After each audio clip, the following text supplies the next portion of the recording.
Qu'est-ce qu'une bonne nouvelle? Oh, elle n'a pas besoin d'être grande. Elle peut être imperceptible, comme le premier battement de cœur d'un enfant. Ou petite, comme la flamme d'une bougie dans l'obscurité, mais qui illumine assez le chemin pour qu'on connaisse notre prochain pas. Mais une chose est certaine, c'est qu'une bonne nouvelle se célèbre. Les églises de Genève se rassemblent pour célébrer la naissance de Jésus. Alors, soyez les bienvenus, bonne célébration et surtout, joyeux Noël à tous.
Je vous souhaite une très cordiale bienvenue dans ce temple au nom de l'Église protestante.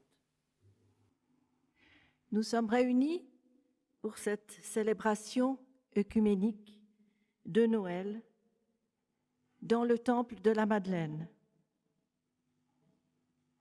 Chrétiens d'origines diverses qui formons à Genève des communautés protestantes, catholiques, évangéliques, orthodoxes, baptistes et anglicanes.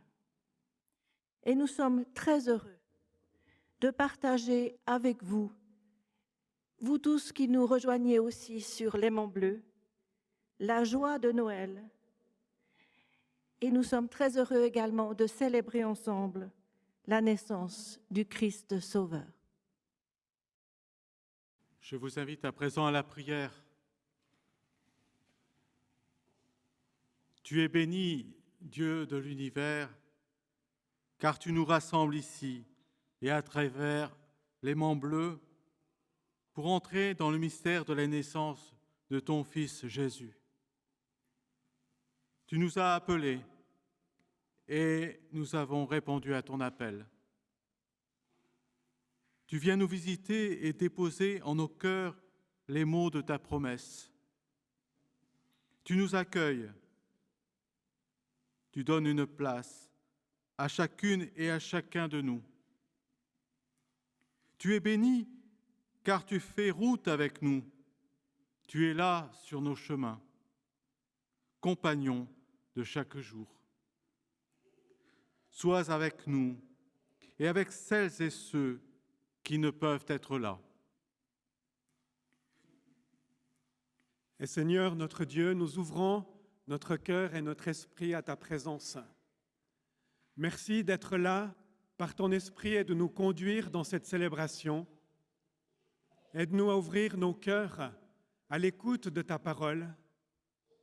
Merci pour le cadeau en ce temps de Noël dont nous nous souvenons, le cadeau de ton Fils Jésus-Christ, marqueur d'espérance pour notre humanité, porte ouverte par la grâce et par la vérité, par le pardon et la guérison. Seigneur notre Dieu, nous nous attendons à toi. Nous te bénissons maintenant. Amen.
Pour cette fête de Noël, nous aimerions vous annoncer un message de lumière.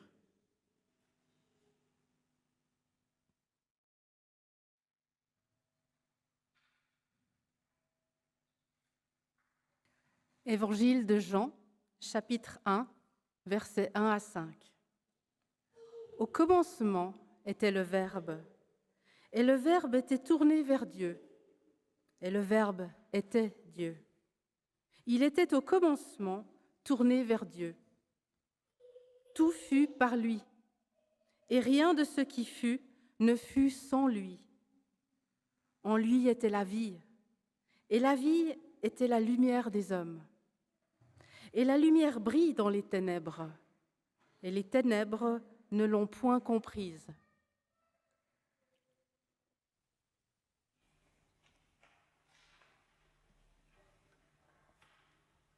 Dès le commencement, Dieu a dit que la lumière soit, et la lumière fut. Le prophète, depuis très longtemps, nous a appris qu'un astre sort de Jacob, un sceptre s'élève d'Israël. Ésaïe aussi nous l'a dit.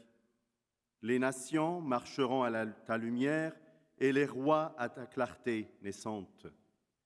Nous célébrons ensemble la naissance de notre Sauveur, Jésus-Christ, lui qui a fait resplendir dans le monde la lumière de l'intelligence. Ceux qui servaient les astres, les rois mages, ont été instruits par l'astre pour l'adorer. Lui, soleil de la justice. Saint Jean nous a annoncé la bonne nouvelle, c'est que Dieu est lumière et qu'en lui, il n'y a point de ténèbres. Saint Paul a dévoilé ce grand mystère quand il nous a expliqué comment il s'est dépouillé lui-même en prenant une forme de serviteur et en devenant semblable aux hommes. Il a eu faim, soif, fatigué, il a même pleuré. Grâce à cette grande humilité, il nous a sauvés. Abba Antoine d'Égypte, père des moines, a dit « Je vis tous les filets de l'ennemi déployés sur la terre, et je dis en gémissant « Qui donc passe outre ces pièges ?» Et j'entendis une voix me répondre « L'humilité. » Nous sommes à son image, lumière du monde. Que votre lumière luise devant les hommes pour glorifier votre Père qui est dans les cieux. Marcher dans la lumière, c'est mettre sa vie en conformité avec la parole de Dieu, de sorte que la parole puisse devenir ma vie et qu'il n'y ait rien que je fasse en contradiction avec la parole de Dieu. Par exemple, si j'apprends que quelqu'un a parlé en mal de moi, ma première réaction est de me sentir blessé, irrité ou offensé. Mais la lumière vient et me montre que c'est mon propre orgueil, mon propre ego qui provoque cette réaction. Peu importe que ce qui a été dit à mon sujet soit vrai ou non. La vérité, c'est que ma réaction provient du péché dans ma propre chair. Sa parole vient à mon esprit. Bénissez ceux qui vous maudissez. Dieu résiste aux orgueilleux, mais il fait grâce aux humbles. La lumière a maintenant dévoilé ce qui a été encore ténèbre en moi. Ma fierté, ma propre justice, ma recherche d'honneur. Aimez la lumière. Lorsque j'aime la lumière, je cherche à ce qu'elle éclaire chaque domaine de ma vie, de sorte que le péché puisse être dévoilé. Là où la lumière brille, il y a une nouvelle croissance. L'amour, la joie, la bonté, la persévérance et tous les fruits de l'esprit croissent dans la lumière. Malheureusement, beaucoup de personnes préfèrent les ténèbres, car quiconque fait le mal haït la lumière et ne vient point à la lumière, de peur que ses œuvres ne soient dévoilées. Mais celui qui agit selon la vérité vient à la lumière, afin que ses œuvres soient manifestées, parce qu'elles sont faites en Dieu. Seigneur, auprès de toi est la source de la vie. Par ta lumière, nous apercevons la lumière. Viens, naisse dans nos cœurs, habite en nous, illumine notre vie, pour que nous chantions aujourd'hui avec les anges, gloire à Dieu dans les cieux, paix sur terre et joie aux hommes.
Pour cette fête de Noël, nous aimerions vous apporter un message d'espérance.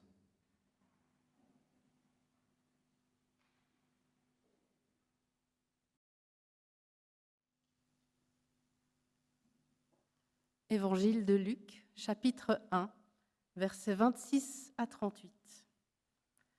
Le 6e mois, l'ange Gabriel fut envoyé par Dieu dans une ville de Galilée, du nom de Nazareth, à une jeune fille accordée en mariage à un homme nommé Joseph, de la famille de David.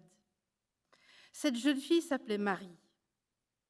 L'ange entra auprès d'elle et lui dit « Sois joyeuse, toi qui as la faveur de Dieu, le Seigneur est avec toi. » À ces mots, elle fut très troublée et elle se demandait ce que pouvait signifier cette salutation. L'ange lui dit « Sois sans crainte, Marie, car tu as trouvé grâce auprès de Dieu. Voici que tu vas être enceinte, tu enfanteras un fils et tu lui donneras le nom de Jésus. Il sera grand et sera appelé Fils du Très-Haut. Le Seigneur Dieu lui donnera le trône de David, son père.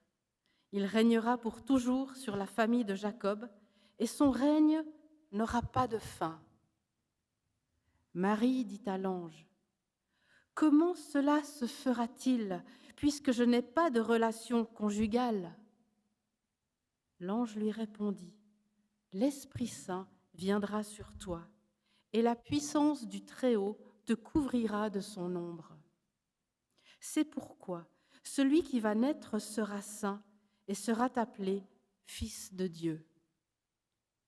Et voici qu'Élisabeth, ta parente, est elle aussi enceinte d'un fils dans sa vieillesse, et elle en est à son 6e mois, elle qu'on appelait la stérile, car rien n'est impossible à Dieu.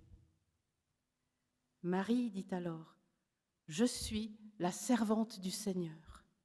Que tout se passe pour moi comme tu me l'as dit. » Et l'ange la quitta.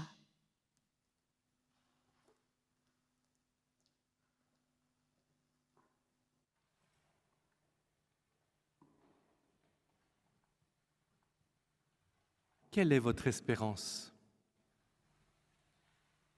Quels sont vos souhaits les plus profonds? Quel est votre désir aujourd'hui? C'est peut-être comme beaucoup d'entre nous que nous puissions vite sortir de cette pandémie et laisser tomber les masques, les restrictions. C'est peut-être plein d'autres choses. Vous vous réjouissez de retrouver des proches qui vous sont très chers. Espérer, c'est désirer. Il est bon d'avoir des désirs, et même de grands désirs. Car oui, c'est ça qui nous rend profondément vivants. Celui qui ne désire plus rien, il est presque mort. À l'inverse, c'est parce qu'il y a des désirs profonds et même des manques en nous que nous trouvons l'énergie pour agir, pour transformer certaines choses. Il est bon d'avoir des désirs, mais ce n'est pas facile à gérer nos désirs. Là où ça se complique, c'est ce que nous en faisons. Puis nous savons bien que les biens de consommation, les distractions, la recherche des plaisirs, ça calme nos désirs, mais juste pour un temps qui n'est pas très long. En fait, En chacun de nous, il y a un désir d'infini, qu'aucune chose, mais même pas une personne, peut venir combler. Vous avez certainement remarqué que on n'arrive pas à être comblé entièrement pour toujours.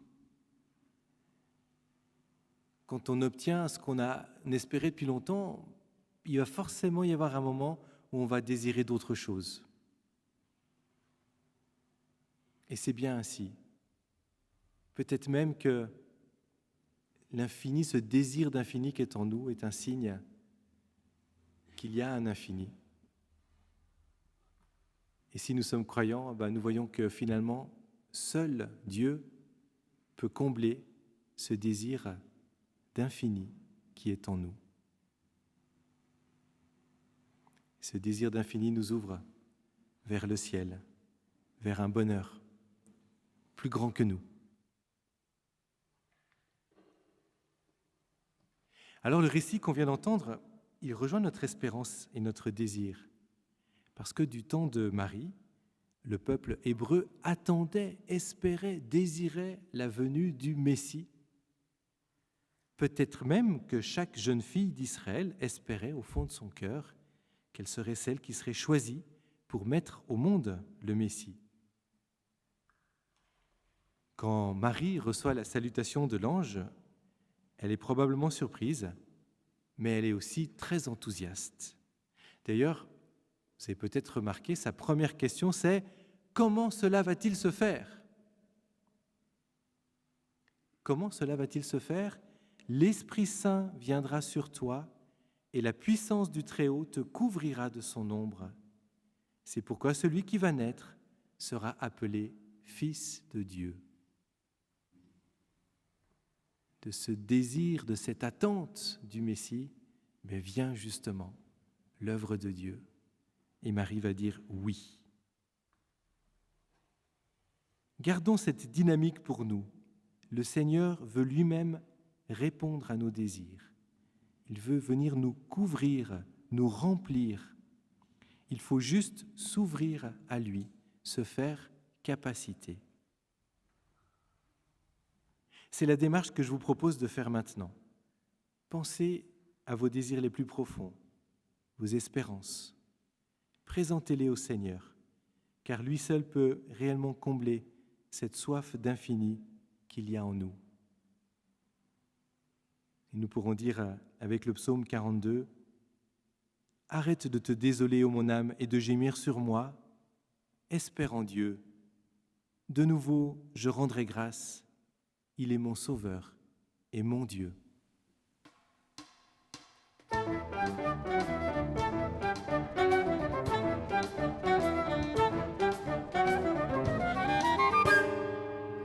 Mary, did you know that your baby boy will one day walk on water? Baby, did you know that your baby boy will save your sons and daughters? Did you know that your baby boy has come to make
Mary, did you know that your baby boy is Lord of all creation? Mary, did you know that your baby boy would one day rule the nations? Did you know that your baby boy is heaven's perfect lamb?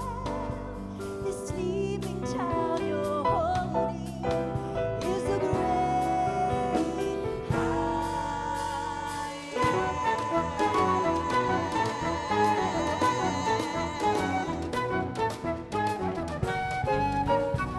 Mary, did you know? Mary, did you know? Mary, did you know? Mary, did you know? Mary, did you know? Mary, did you know? Mary, did you know? Mary, did you know? Mary, did you know? Mary, did you know? Mary, did you know? Mary, did you know? Pour cette fête de Noël, nous vous annonçons un message de joie.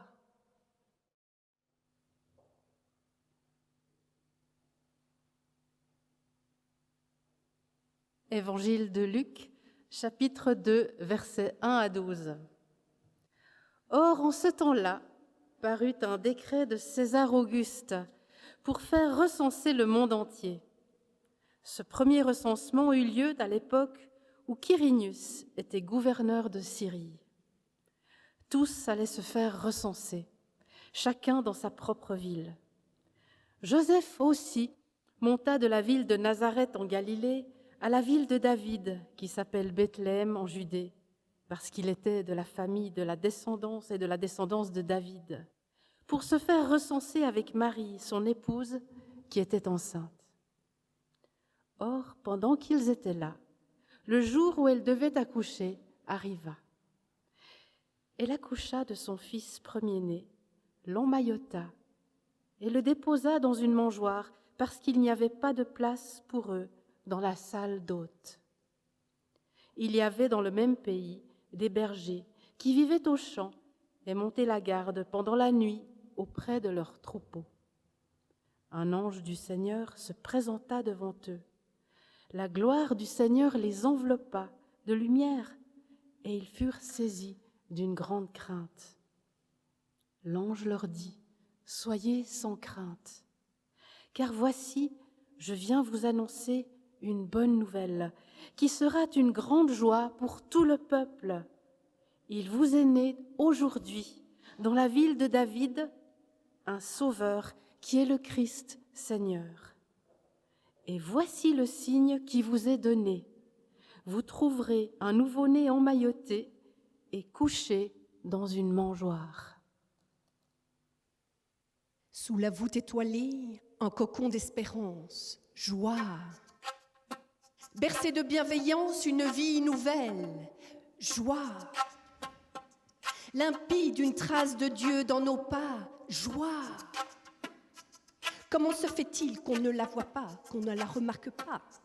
Pas de place à l'auberge, pas de place dans nos stades, pas de place dans la ville. Trépidante, ardente, fumante, pas d'espace. Dans l'espace de trop de taux et de rien, vide ou plein, l'humain mesquin se dit que ça ne vaut rien. Quelques guirlandes, chapeau pointu, 2 tours de piste, 3 cadeaux de plus, dinde au four et verre de cru. Y a rien qui change, même en ange n'y peut rien. Hey, ouvrez les yeux, sous la voûte étoilée, en cocon d'espérance, une vie nouvelle, une trace de Dieu dans nos pas, joie. Toute naissance est en étonnement.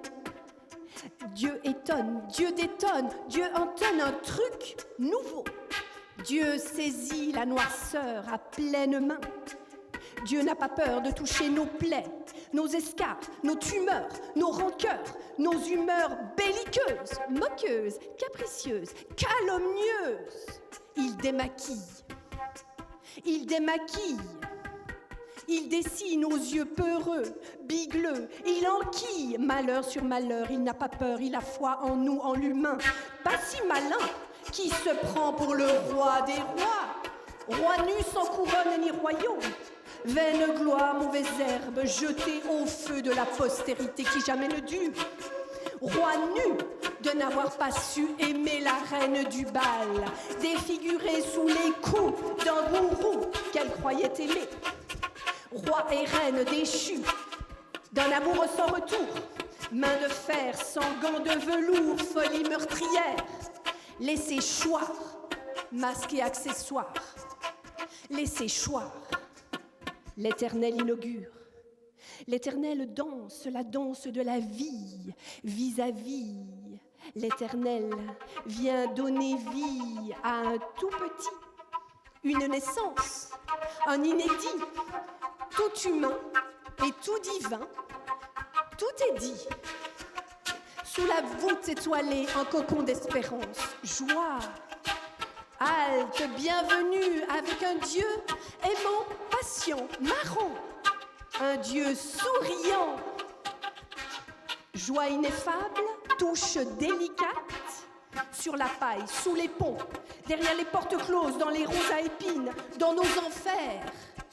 Un vent puissant vient balayer la misère, sans Karcher. Un enfant nous est né, joie. Il fait reculer la misère, joie. Marie et Joseph veillent, ils berceront leur tout petit. Joie. Et rien ne pourra retenir l'aube à naître sur notre terre.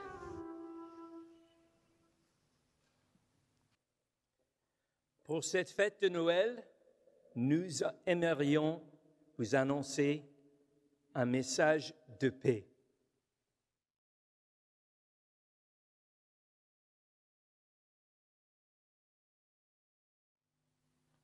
Évangile de Luc, chapitre 2, versets 13 à 15. Tout à coup, il y eut avec l'ange l'armée céleste en masse qui chantait les louanges de Dieu et disait « Gloire à Dieu au plus haut des cieux et sur la terre, paix pour ses bien-aimés. » Or, quand les anges les eurent quittés pour le ciel, les bergers se dirent entre eux « Allons donc jusqu'à Bethléem et voyons ce qui est arrivé, ce que le Seigneur nous a fait connaître. »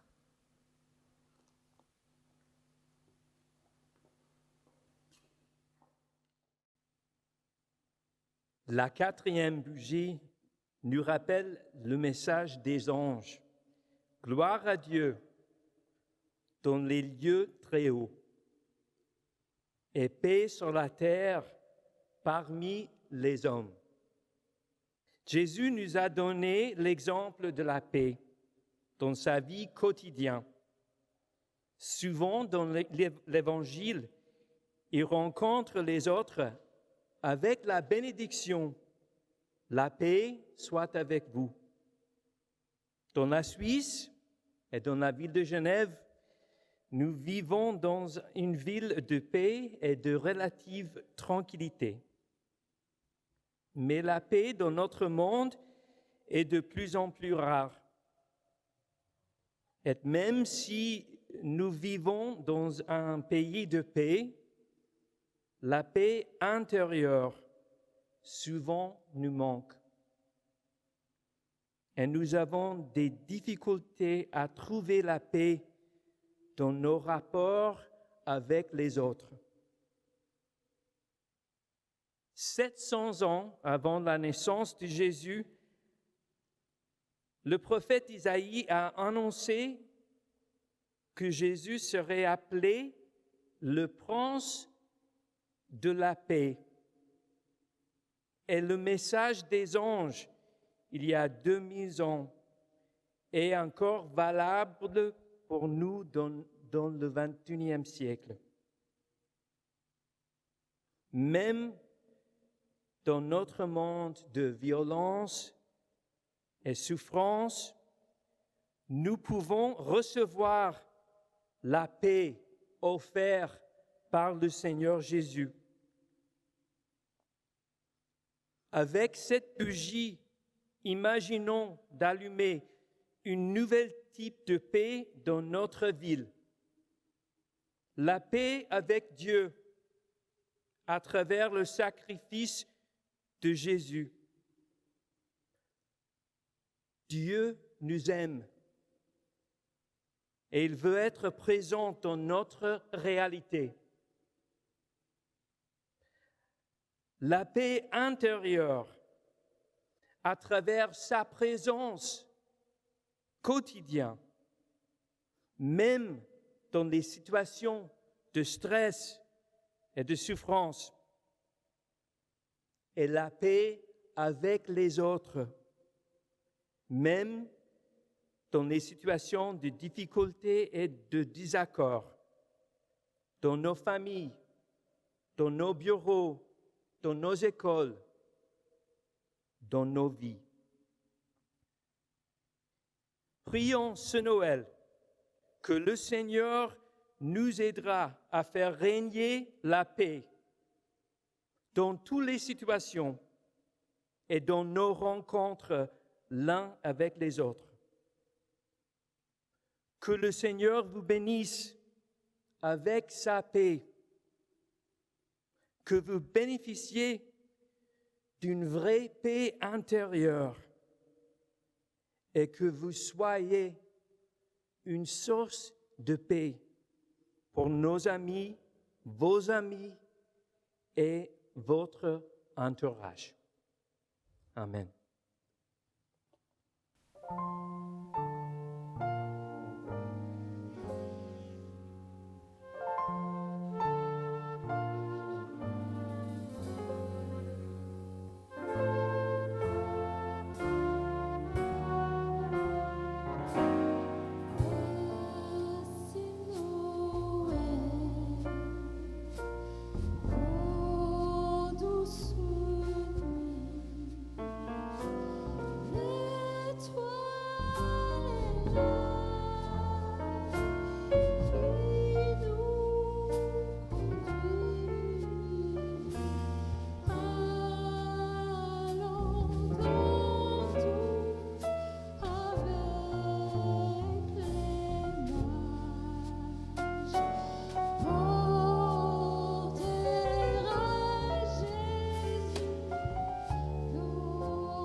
tout comme les rois mages sont venus de l'Orient pour adorer Jésus avec leurs offrandes. Nous voulons vous inviter à participer à une offrande pour aider le peuple du Liban. En effet, le Liban est actuellement en crise à la suite de la dévaluation de sa monnaie et la population en souffre énormément. La totalité de l'offrande ira à nos partenaires à Beyrouth qui distribuent de colis alimentaires à 200 familles dans les besoins et chaque colis coûte 30 francs. Nous vous remercions pour votre générosité. Merci. Pour cette fête de Noël, nous aimerions vous apporter un message d'amour.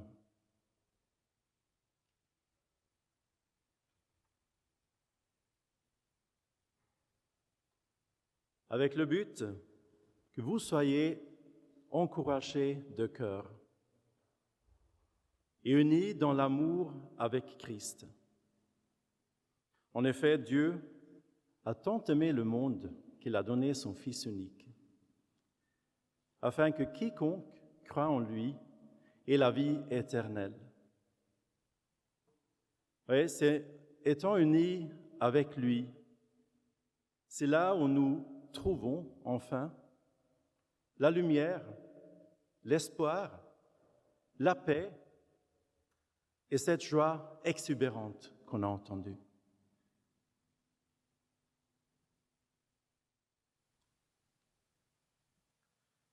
L'amour de Dieu le Père, la grâce de son Fils unique, notre Seigneur, notre Dieu, notre Sauveur, Jésus-Christ, la communion et les dons du Saint-Esprit soient avec vous tous. Et que le Dieu de l'espérance vienne combler vos désirs les plus profonds. Que la joie donnée en Christ à Noël habite en vos cœurs, que cette joie demeure et qu'elle fasse chanter vos vies, qu'elle fasse chanter notre monde. Que le Dieu de l'espérance vous remplisse de toute joie et de toute paix dans la foi, pour que vous abondiez en espérance par la puissance du Saint-Esprit. Amen.